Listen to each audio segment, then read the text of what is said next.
नमस्कार। आप सबों को स्वतंत्रता दिवस की हार्दिक शुभकामनाएं।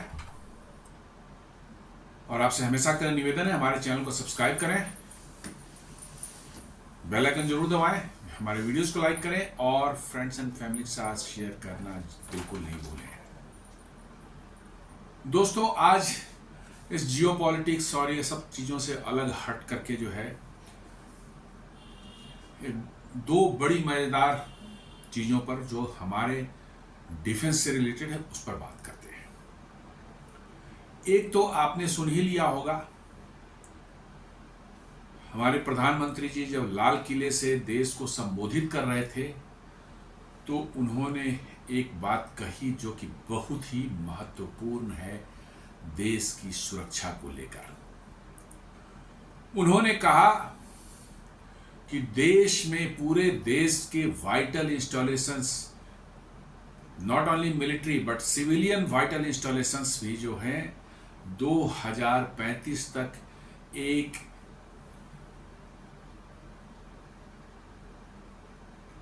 सुरक्षा कवच के अंदर आ जाएंगे।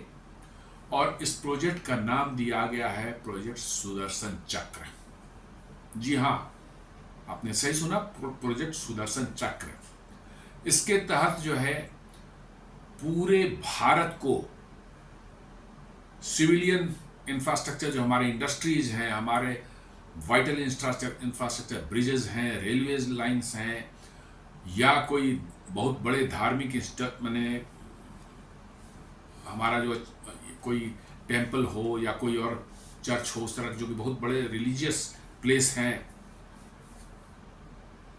प्लस साथ में जो है हमारे पार्लियामेंट बिल्डिंग को ले लीजिए आप, उस तरह से राष्ट्रपति भवन को ले लीजिए, इन सबों के लिए जो है एक ऐसा हवाई सुरक्षा कवच बनाया जा रहा है प्रोजेक्ट सुदर्शन चक्र के अंदर में, जो है जो हमारी सुरक्षा को, हवाई सुरक्षा को करीब करीब अभेद्य बना देगा। अभी हमारे एयर डिफेंस सिस्टम हैं, बहुत बढ़िया काम कर रहे हैं। आपने देखा होगा कैसे ऑपरेशन सिंदूर के दौरान जो है जिस एक कंपोनेंट को यदि याद किया जाएगा ऑपरेशन सिंदूर के लिए, तो वो है हमारी वायुसेना और थल सेना के जो है एयर डिफेंस सिस्टम। वर्चुअली उन्होंने पाकिस्तान के किसी भी एयरक्राफ्ट हो, फ्लाइंग कोई ऑब्जेक्ट हो, ड्रोन हो, मिसाइल हो, सबको वर्चुअली 90% को तो पाकिस्तान की सीमा के अंदर ही मार के गिरा दिया।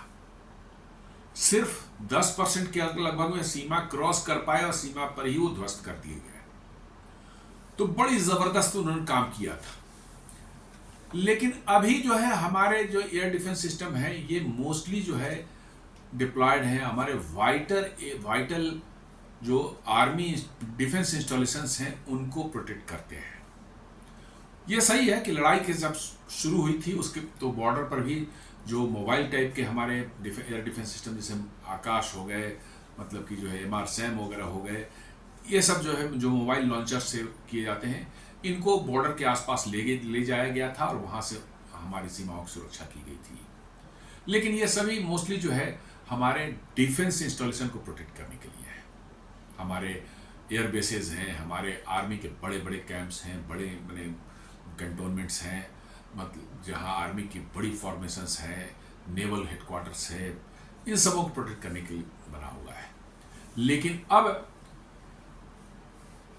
भारत सरकार ने ये डिसाइड कर लिया है कि नहीं, अब पूरे देश के सभी सिविलियन, सभी आम नागरिकों को भी वही सुरक्षा प्रदान होगी जो हमारे वाइटल एयर इंस्टॉलेशंस या आर्मी इंस्टॉलेशंस या नेवी इंस्टॉलेशंस को प्राप्त है।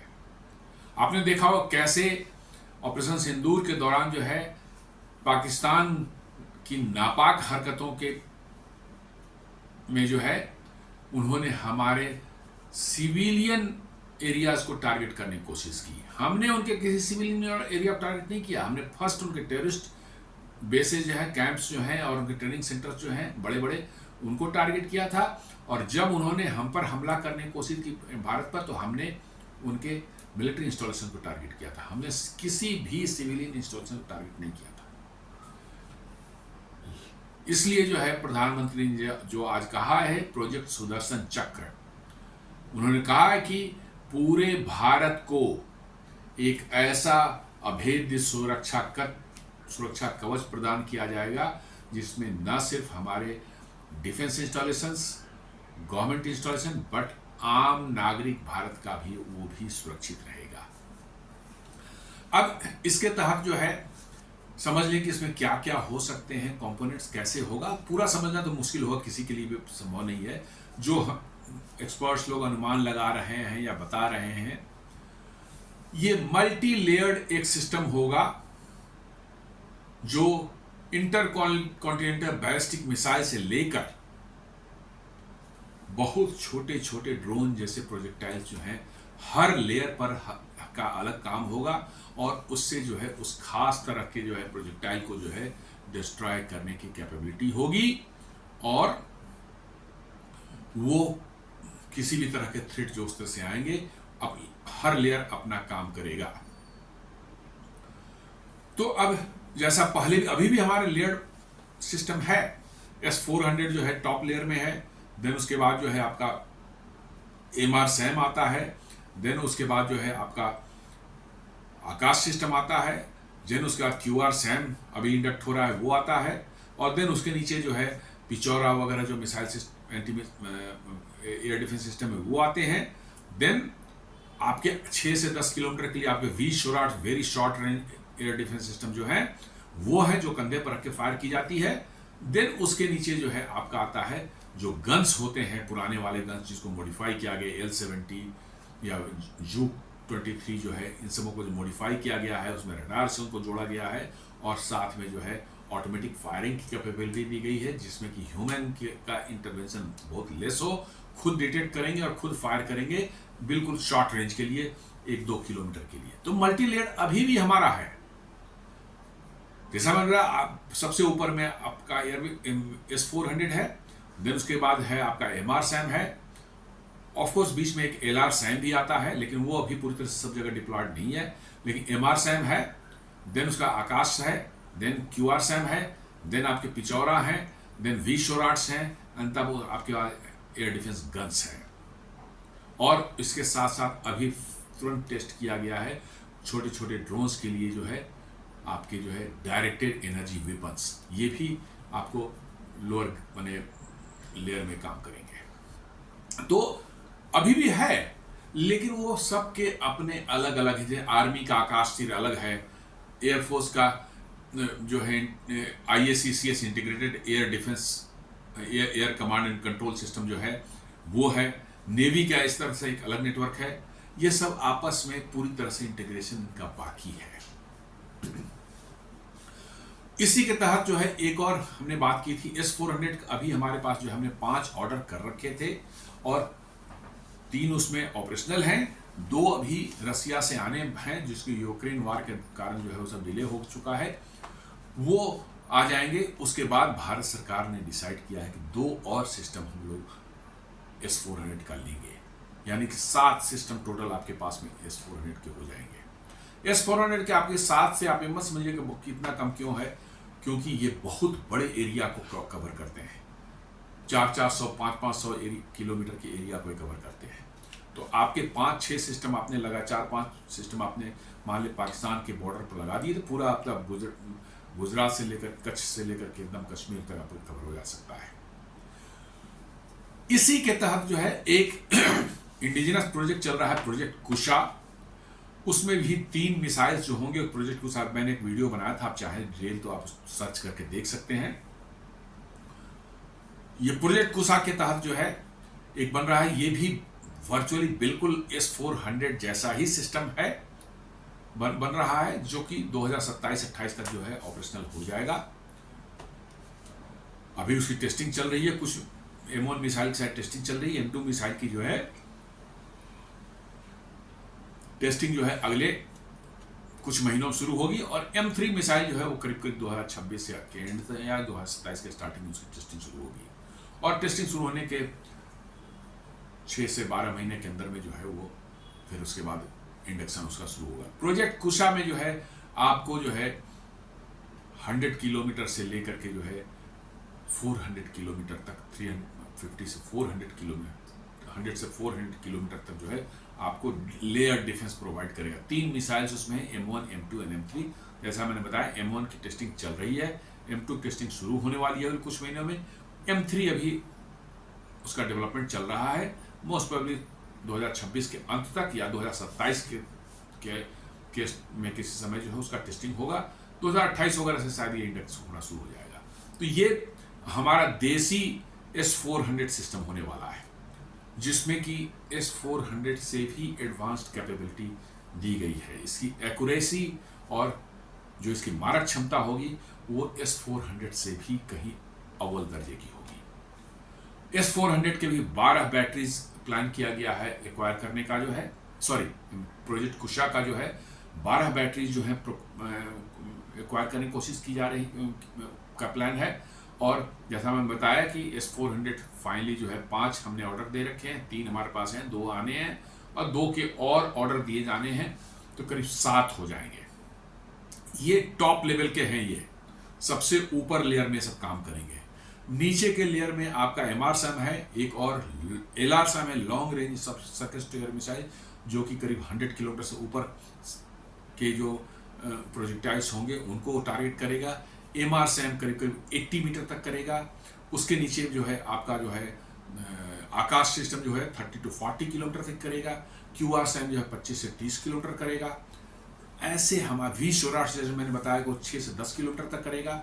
और पिचौरा वगैरह जो है वो सब 5-6 किलोमीटर के दायरे में जो है करेंगे। तो ये हमने बताया कि डिफरेंट, लेकिन सब अभी अलग अलग हैं, पूरी तरह से इंटीग्रेटेड नहीं है। और ये जब आपका प्रोजेक्ट सुदर्शन चक्र जो होगा, इन सबों को इंटीग्रेट करके जो है एक ऐसा सिस्टम बनेगा कि कहीं से भी किसी तरफ से भी कोई थ्रेट आ रहा हो, सिस्टम ऑटोमेटिकली उसको डिस्ट्रॉय करेगा और उसको जो है न्यूट्रलाइज करेगा। ये पूरे भारत में फैला हुआ होगा ये नेटवर्क, समझ सकते हैं आप। जैसे इजराइल के आयरन डोम है, तो आयरन डोम एक इजराइल अपने आप में एक बहुत छोटा कंट्री, टाइनी कंट्री है। इवन केरला भी उससे बहुत ज्यादा बड़ा है।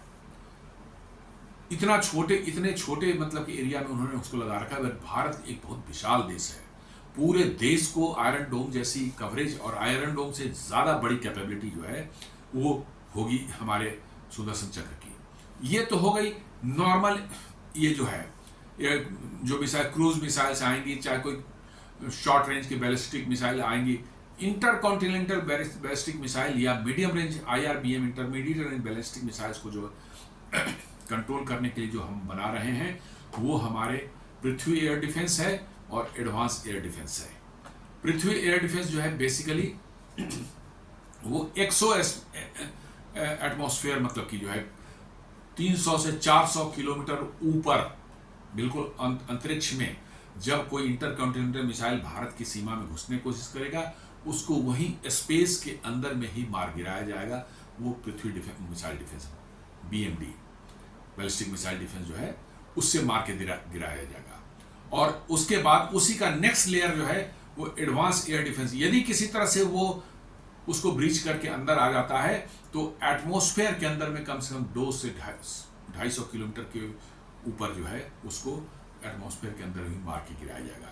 इसका मतलब बैलिस्टिक मिसाइल जो इंटरकॉन्टिनेंटल और इंटरमीडिएट रेंज बैलिस्टिक मिसाइल जो कि बहुत ऊंचाई से आते हैं, वो काफी ऊंचाई से आते हैं, इसलिए उनको मारने के लिए जो है 2 अलग हमने जो है पृथ्वी मिसाइल डिफेंस और एडवांस एयर डिफेंस जो है हम तैयार कर रहे हैं। उसमें एडवांस एयर डिफेंस का जो है इंडो एटमॉस्फेरिक वाला है, उसका टेस्ट हो चुका है, वो कुछ और टेस्ट होंगे, वो फंक्शनल हो जाएगा। पृथ्वी मिसाइल डिफेंस जो होगा वो 100 एटमॉस्फेरिक जो इंटरसेप्शन वाला है, जो कि स्पेस में जाकर के जो है उस मिसाइल को मार के गिराएगा। उसकी अभी टेस्टिंग होनी बाकी है। उसके हो जाने के बाद हम लॉन्ग रेंज के जो है इंटरकॉन्टिनेंटल बैलिस्टिक मिसाइल या इंटरमीडिएट रेंज बैलिस्टिक मिसाइल जो है उनकी उस थ्रेट से भी अपने आप को बचा पाएंगे। ये सभी प्रोजेक्ट सुदर्शन चक्र के ही पार्ट हैं। ऐसा नहीं समझिए कि अलग अलग, अभी आपको अलग अलग दिखता है, लेकिन ये प्रोजेक्ट सुदर्शन चक्र का ही एक हिस्सा होंगे। इसके साथ साथ बहुत लंबी दूरी के सर्विलेंस के रडार जो हैं वो बन रहे हैं, कुछ बन चुके हैं और कुछ बनाए जा रहे हैं, जो कई हजार किलोमीटर तक जो है उस ट्रैक करेंगे थ्रेट को, जो है 5,000 6,000। अभी जो रसिया से रडार खरीदा जा रहा है, जिसके ऑलरेडी ऑर्डर्स दिए जा चुके हैं, वो 8,000 किलोमीटर दूर तक जो है सर्विलांस करेगा पूरे दुनिया में से। कहीं से भी 8,000 किलोमीटर दूर से भी कोई थ्रेट भारत की तरफ जो है उसकी ट्रेजेक्ट्री दिखेगी, आपका अलर्ट हो जाएंगे, आपके सिस्टम रेडी रहेंगे कि हमारे रेंज में आए हम उसको जो है डिस्ट्रॉय करेंगे। और भी बहुत से मतलब कि रडार्स जो है air surveillance long range 500 kilometre 600 kilometre के जो है ये रडार्स जो है तैयार हो रहे हैं, कुछ बन चुके हैं, कुछ तैयार हो रहे किए जा रहे हैं। लो फ्रीक्वेंसी वाले रडार जो तैयार किए जा रहे हैं, जो कि लॉन्ग डिस्टेंस तक जो है आपको सर्विलेंस करके जो है आपको थ्रेट आपकी तरफ बढ़ रहा है, ये बहुत एडवांस में आपको बता देंगे। साथ साथ एक मैंने पहले वीडियो में बताया था कैसे हमने हमारे अवाक सिस्टम जो है उनको अपग्रेड किया जा रहा है। अभी हमारे पास 6 अवाक सिस्टम है और हम 18 अवाक सिस्टम जो है airborne early warning and control system जो है उनको तैयार करने का हमारा कार्यक्रम चल रहा है। अभी 3 जो है फैल्कॉन रडार्स वाले हैं हमारे पास में हैं, बड़े वाले 3 जो है नेत्रा MK1 वाले हैं, ये 6 अभी फंक्शनल हैं। और इसके साथ 6 नेत्रा MK1A जो है वो उसका इंडक्शन जो है उसकी प्रक्रिया अभी जारी है। और इसके साथ साथ एक और जो है वो और बड़े किस्म का थोड़ा होगा, जो एयरबस A321 जो वाला प्लेन है उस पर लगाया जा रहा है, वो नेत्रा MK2 प्रोजेक्ट है, उसके अंदर भी 6 लिए जाएंगे। मतलब 6 हमारे पास हैं, 6 नेत्रा MK1A होंगे और 6 नेत्रा MK2 होंगे। मतलब 18 हमारे पास अवाक्स होंगे, जो कि हमेशा 24 घंटे जो है हमारे एयर स्पेस पर जो है नज़र रखेंगे, पेट्रोलिंग करेंगे। और किसी तरह की भी हरकत यदि हमारे दुश्मनों ने देश में घुसने की तो वो एडवांस में जो है एक integrated command and control sector होगा, जिसको कि इन्फॉर्म करेंगे। और उस एरिया जिधर से वो थ्रेट आ रहा है उस एरिया में जो भी हमारा मिसाइल डिफेंस सिस्टम हो वो अलर्ट हो जाएगा, एयर डिफेंस सिस्टम जो भी है वो अलर्ट हो जाएगा। और जैसे ही उस सिस्टम के रेंज में आएगा उसको न्यूट्रलाइज कर दिया जाएगा। ये बहुत बड़ा मैसिव प्रोजेक्ट है, इसीलिए उन्होंने कहा कि 10 साल का समय लगेगा।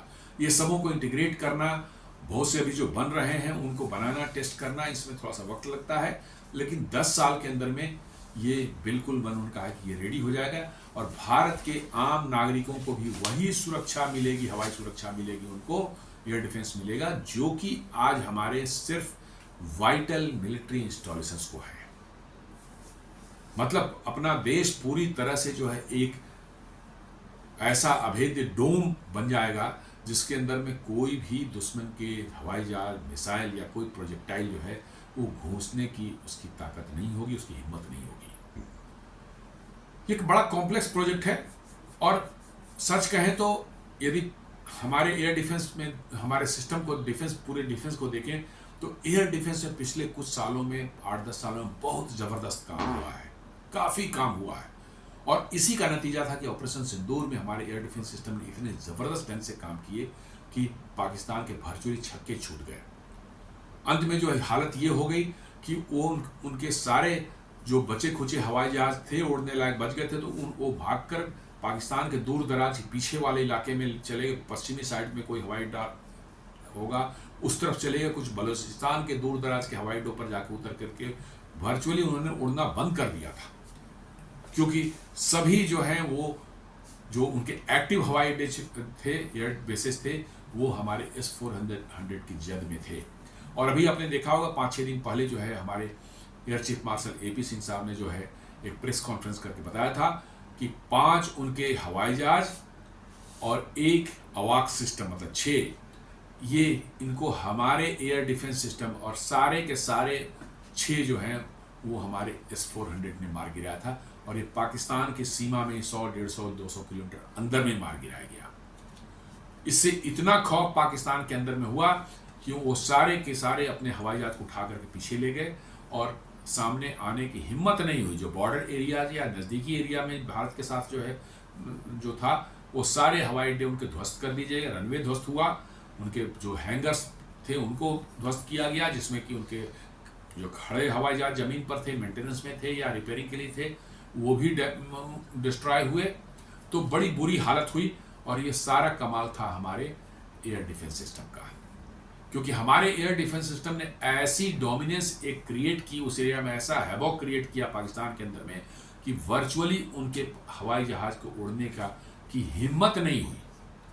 तब उन्होंने जो है मिसाइल्स और प्रोजेक्टाइल्स जो है ड्रोन्स वगैरह भेजने शुरू किए और वो सब के सब जो है हमारे लोअर लेवल के जो हमारे डिफेंस सिस्टम है उन्होंने जो है बॉर्डर के उस पार ही मार के गिरा दिया, या बॉर्डर क्रॉस करने बॉर्डर के आसपास में ही मार के गिरा दिया।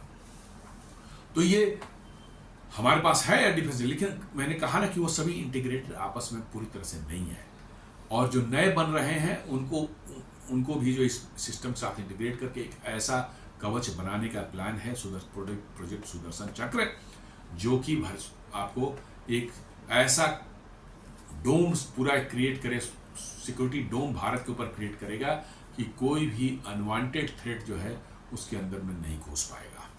और ये होगा न सिर्फ भारत के मिलिट्री इंस्टॉलेशन के लिए या इंडस्ट्रियल इंस्टॉलेशन के लिए, बट पूरे के पूरे भारत के लिए एक आम नागरिक भी अपने को उतना ही सुरक्षित महसूस करेगा जितना कि हमारे किसी मिलिट्री इंस्टॉलेशन में कोई मिलिट्री का जो है जवान हो, चाहे कोई ऑफिसर हो, वो जितना फील करेगा। तो एक बहुत बड़ा प्रोजेक्ट है, बहुत मैसिव प्रोजेक्ट है, और मुझे लगता है कि ये नहीं बताया गया कितना कॉस्ट आएगा, बट ये इट मे कॉस्ट 50, 60, 70,000 करोड़ होंगे, बट नथिंग टू वरी। ये अपने सुरक्षा जब तक रहेगी तभी आपके पास समृद्धि भी रहेगी। समृद्धि से सुरक्षा आती है, मान लिया अब पैसे होंगे तभी आप सुरक्षा की व्यवस्था कर सकते हैं, लेकिन सुरक्षा यदि ना रहे तो समृद्धि भी ना रहेगी आपकी। इसलिए भारत को समृद्ध बनना है, भारत को एक विकसित राष्ट्र बनना है 2047 तक जो है, तो आपको अपने सुरक्षा पर खर्च करेंगे। और फॉर्चुनेटली अभी भारत के पास जो है इसके लिए पैसे की या इस फंड्स की कमी नहीं है। हम ऐसे पोजीशन में हैं, कंफर्टेबल पोजीशन में हैं कि 1 लाख करोड़ रुपए भारत की सुरक्षा के लिए लगाने हो तो कोई बात चिंता की बात नहीं, लगाए जा सकते हैं। तो ये आज लाल किले से के प्राचीर से जो है ये देश को संबोधित करते हुए ये कहना, इसका मतलब है कि ये प्रोजेक्ट जो है एडवांस स्टेज में चल रहा है, इस पर पहले से काम चल रहा है। नेचुरली आज नहीं शुरू हो रहा है, ये प्रोजेक्ट पहले से, जैसे प्रोजेक्ट कुशा में बताया, एक मिसाइल टेस्टिंग हो रही है, दूसरे टेस्टिंग 2-3 महीने में हो गया, तीसरे की जो है अगले साल होगी। इसका मतलब है ये प्रोजेक्ट सारे पहले से चल रहे हैं, प्लान में था, लेकिन उसकी पब्लिक के बीच में अनाउंसमेंट नहीं की गई थी। नॉर्मली ऐसे डिफेंस की चीज़ें हैं, बहुत ज़्यादा इसको नहीं प्रचारित किया जाता है, लेकिन आज इंडिपेंडेंस डे पर जो है लाल किले से खड़े होकर प्रधानमंत्री का बोलना प्रोजेक्ट सुदर्शन चक्र के बारे में, ये अपने आप में एक बताता है कि भारत किस दिशा में जा रहा है और हम अपने देश को सुरक्षित करने के लिए कितने बड़े कदम उठाने जा रहे हैं। तो ये थी पहली न्यूज आज की। एक दूसरा न्यूज जो है उस पर चले आए, वो तो और भी जबरदस्त है। मतलब कि सुन करके आप सचमुच गर्व करेंगे कि भारत भी अब इतना शक्तिशाली होने जा रहा है कि दुनिया के देश भारत की तरफ आंख उठाकर देखने की शायद हिम्मत न करें। जी हाँ, बिल्कुल मैं सही बोल रहा हूं। 20-21 अगस्त के लिए एक नोटाम जारी किया गया है बे ऑफ बंगाल इंडियन ओशियन में, उड़ीसा से लेकर के जो है बे ऑफ बंगाल होते हुए पूरा इंडियन ओशियन तक जो है 4800 के करीब 5000 किलोमीटर 4800 किलोमीटर का नोटेम जारी किया गया है। नोटेम एक नोटिस होता है, नोटिस टू द एयरमैन बोलते हैं इसको। जब आप कोई मिसाइल या कुछ तरह की चीज़ें हवा में टेस्ट करते हैं तो आपको पहले डिक्लेयर कर देना पड़ता है कि आप ये टेस्ट करने जा रहे हैं, क्योंकि कोई उस समय कोई सिविलियन एयरक्राफ्ट उस एरिया से जा रहा हो तो शायद कोई दुर्घटना ना हो जाए। आपने मिसाइल फायरिंग टेस्ट के लिए किया, वो कहीं कोई सिविलियन एयरक्राफ्ट को जाके लग जाए तो बहुत बड़ा बखेड़ा शुरू हो जाता है दुनिया में।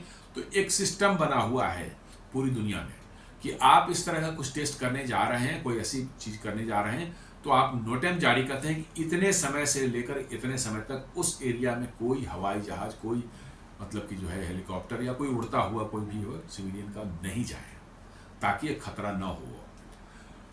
तो ये जारी किया गया है 20 और 21 अगस्त के लिए। 4800 किलोमीटर लंबा नोटेम, इसका मतलब कोई बहुत भारी भरकम मिसाइल का टेस्ट होने वाला है। छोटा मिसाइल नहीं है, बहुत ही भारी भरकम मिसाइल का टेस्ट होने वाला है, जो कि अपने आप में अभूतपूर्व होगा भारत के लिए भी और दुनिया में भी। जो है इसको लेकर दुनिया में लोग सकते में है कि भारत आखिर करने क्या जा रहा है। तो दोस्तों, अब इस पर कुछ लोग कह सकते हैं कि भारत तो ऑलरेडी अग्नि 5 मिसाइल है भारत के पास में, जो कि 5,500 से लेकर 6,000 किलोमीटर दूर तक मार कर सकती है, और वो ऑलरेडी टेस्टेड है और हमारे स्ट्रेटेजिक फोर्स कमांड में जो है इंडक्टेड है, ऑलरेडी हमारे सर्विस में है वो। तो फिर ये 4800 किलोमीटर का हम जो टेस्ट करें, इसका क्या मतलब है? जब 5,500 किलोमीटर के दूर तक मार करने वाली और 6,000 किलोमीटर दूर तक मार करने वाली मिसाइल हमारी डिफेंस सिस्टम में ऑलरेडी काम कर रहा है, तो ये 4800 किलोमीटर का हम क्या टेस्ट करने वाले हैं? जी हाँ, कोई भी आदमी इसको, यदि वो ऐसा प्रश्न उसके मन में उठता है, तो बिल्कुल नॉर्मल है। तो दोस्तों, ये डिस्टेंस का मामला नहीं है। 4800 किलोमीटर का ये मतलब नहीं है कि आप 4800 किलोमीटर दूर की मिसाइल टेस्ट करने जा रहे हैं। मिसाइल टेस्टिंग का एक अलग तरीका होता है। कोई भी देश अपने मिसाइल की एक्चुअल रेंज कभी नहीं बताते। ये सिर्फ स्पेकुलेशंस होता है, वो एक्चुअल रेंज कभी नहीं डिक्लेयर करते, बिकॉज की एक सरप्राइज फैक्टर हमेशा जो है हर देश की आर्मी अपने साथ रखती है, कि सामने वाले को पता भी नहीं रहे कि ऐसा हथियार आपके पास में है, और उसका इस्तेमाल आपने कर दिया तो उसके चारों खाने चित्त हो जाता है। 4800 किलोमीटर का आप जस्ट एक सोच ले, एक मिसाइल की टेस्टिंग। हम लोग फिजिक्स में पढ़े थे, आपने भी पढ़ा होगा स्कूल्स में, जो है कि जो कोई चीज फेंकी जाती है, कोई भी चीज आप फेंकते हैं, कोई पत्थर फेंकते हैं या कुछ भी फेंकते हैं, जैसे मिसाइल को लॉन्च किया था वो भी फेंकना ही एक हुआ, और हम लोग भी कोई चीज फेंकते हैं, पत्थर फेंकते हैं, चाहे कोई वस्तु आप फेंकते हैं, वो सबसे ज्यादा दूर कब जाती है, सबसे ज्यादा दूर जो है कब जाती है। ये साइंटिफिक थ्योरी है, फिजिक्स की थ्योरी है कि जब आप 45 से 45 डिग्री के एंगल पर जब आप फेंकते हैं तो मैक्सिमम डिस्टेंस आप अचीव करते हैं। उससे ऊपर या उससे नीचे आप करेंगे, आपको डिस्टेंस कम मिलेगी। उसी चीज को उतने ही फोर्स से आप उस थोड़ा एंगल उठा देंगे तो डिस्टेंस कम मिलेगी, एंगल और गिरा देंगे, नीचे कर देंगे तो डिस्टेंस कम मिलेगी। 45 degree is the ideal angle to send a projectile to its maximum distance. थोड़ी बहुत समझ में आ रही होगी आपको। यदि हम कोई बड़ी मिसाइल जो 8,000 किलोमीटर 10,000 किलोमीटर की हो, उसको 45 डिग्री पर न छोड़े, उसको मान थोड़ा एंगल बढ़ा के छोड़े, तो वो तो निश्चित रूप से कम दूरी पर ही गिरेगा। और यही गेम है दोस्तों। अभी कुछ क्लियर नहीं बताया गया है और बताया भी नहीं जाता, पहले जब हो जाती है तभी पता चलता है, और उसमें भी बहुत चीजें छुपी हुई रहती हैं, सब बताई जाती है। जैसा एक अनुमान था काफी दिनों से, और जैसी कुछ कहीं कहीं से लीक करके जो न्यूज आती है, ये बता रहा है कि ये अग्नि 6 मिसाइल हो सकती है, या एक और डीआरडीओ ने एक बार अपने एग्जीबिशन डिस्प्ले किया सूर्या मिसाइल, में भी नाम अलग अलग हो सकते हैं, बट है मोर और लेस, देखिए उसको अग्नि 6 बोले चाहे सूर्या बोले, इट डजंट मैटर। तो ये दोनों या तो सूर्या के नाम से होगा चाहे अग्नि 6 के नाम से होगा। ये मिसाइल टेस्ट करने का प्लान है भारत को 20 या 21 तारीख को उड़ीसा के चांदीपुर रेंज से। और जो एक्सपर्ट्स बता रहे हैं कि यदि आप किसी मिसाइल को 12,000 किलोमीटर का रेंज उसका रखना चाहते हैं, 45 डिग्री पर लॉन्च करके आप 12,000 किलोमीटर दूर जा सकती है। तो यदि आप अपने लॉन्च के एंगल को 78 डिग्री कर दिया, 78 डिग्री, तो वही मिसाइल जाके गिरेगी कितनी दूर पर? 4800 पर। समझ गए? बात समझ में आ गई आपको? यही यदि मैंने एक 12,000 किलोमीटर दूर की मिसाइल बनाई है मार्क करने वाली, और निश्चित रूप से ऐसे मिसाइल्स को, इतनी दूरी की मिसाइल को 45 डिग्री पर ही लॉन्च किया जाएगा, कोई डाउट नहीं है। लेकिन यदि हमने उसके एंगल ऑफ लॉन्च को जो है बढ़ा करके 45 से 48 कर दिया, ये लॉफ्टेड ट्रेजेक्ट्री बोलते हैं इसको, बहुत ऊंचाई पर हमने भेज दिया उसको, लेकिन वो गिरेगी कहां? नजदीक में ही गिरेगी, 12,000 किलोमीटर नहीं जाएगी, क्योंकि हमने एंगल जो है लॉन्च का वो बहुत ज्यादा बढ़ा दिया था, 45 से बढ़ा के तो 78 कर दिया गया था। दोस्तों, एक्सपर्ट्स का यही कहना है, क्योंकि 12,000 किलोमीटर की मिसाइल यदि आप टेस्ट करते हैं, दुनिया में हड़कंप मच जाएगा, यूरोप, अमेरिका, सब जगह जो हड़कंप मच जाएगा, बहुत ज़्यादा इससे जो है डिस्टर्बेंसेज या वो सब टेंशंस क्रिएट होगी। तो लोगों का मानना है कि ये अग्नि 6 या सूर्या जो भी मिसाइल हो, ये 12,000 किलोमीटर की है, और इसको एक लॉफ्टेड ट्रेजेक्ट्री 78 डिग्री पर छोड़ा जाएगा, और ये 4800 किलोमीटर पर जाके गिरेगी, और इसीलिए जो है नोटैम जो है 4,800 किलोमीटर की दी गई है। दोस्तों, ये इतनी बड़ी खबर है कि आज 12,000 किलोमीटर की मिसाइल यदि आपके पास में हो, मार करने वाली इंटरकॉन्टिनेंटल बैलिस्टिक मिसाइल हो, दुनिया का कोई कोना आपसे बच नहीं सकता। कोई कोना मैं बोल रहा हूं, जी हां, दुनिया के किसी कोने में किसी को छुपने की जगह नहीं मिलेगी। और यदि आप वारहेड जो है उसमें यदि बहुत हेवी वारहेड आप उसमें भेज रहे हैं, तो ये आपको जो है 12,000 तक जाएगी। यदि वारहेड को थोड़ा आपने कम कर दिया, उसकी छोटा वारहेड लगाया, तो ये 16,000 किलोमीटर दूर तक जाएगी। और जो मैं कह रहा था कि कहीं दुनिया में किसी कोने में छुपने की जगह किसी को नहीं मिलेगी, और ये मर्व कैपेबल होगा, multiple independently targetable re entry vehicle जिसको बोलते हैं, जो कि एक ही मिसाइल में 12 मिसाइल माने बॉम्ब वारहेड्स लगेंगे। इसके टिप पर जो है एक बॉम्ब, न्यूक्लियर बॉम्ब नहीं होगा, 12 अलग अलग होंगे, और ये री एंट्री करके जो है 12 अलग अलग जो हंड्रेड्स ऑफ किलोमीटर या थाउजेंड्स ऑफ किलोमीटर दूर शहर होंगे, उनको मार पर अटैक कर सकता है। आप समझ रहे होंगे कितनी खतरनाक ये मिसाइल बन करके निकलेगी जब बन जाएगी। तो ये 12,000 किलोमीटर विथ हेवी पेलोड और 16,000 किलोमीटर विथ लाइटर पेलोड, और साथ साथ जो है 12 जो है वारहेड के साथ, ये दुनिया में तहलका मचा सकती है। और ये भारत का जो है पावर प्रोजेक्शन जो है, ये दुनिया में किसी भी देश को, इंक्लूडिंग अमेरिका, यूरोप, कोई भी हो, सबको हिलाकर रखने वाला है। और ये होने वाली है 20 और 21 के दरमियान। एग्जैक्ट डेट टाइम नहीं बताया जाता, एक मोटा मोटी नोटैम दे दिया जाता है, उसके अंदर कभी भी आप कर सकते हैं उस पीरियड में।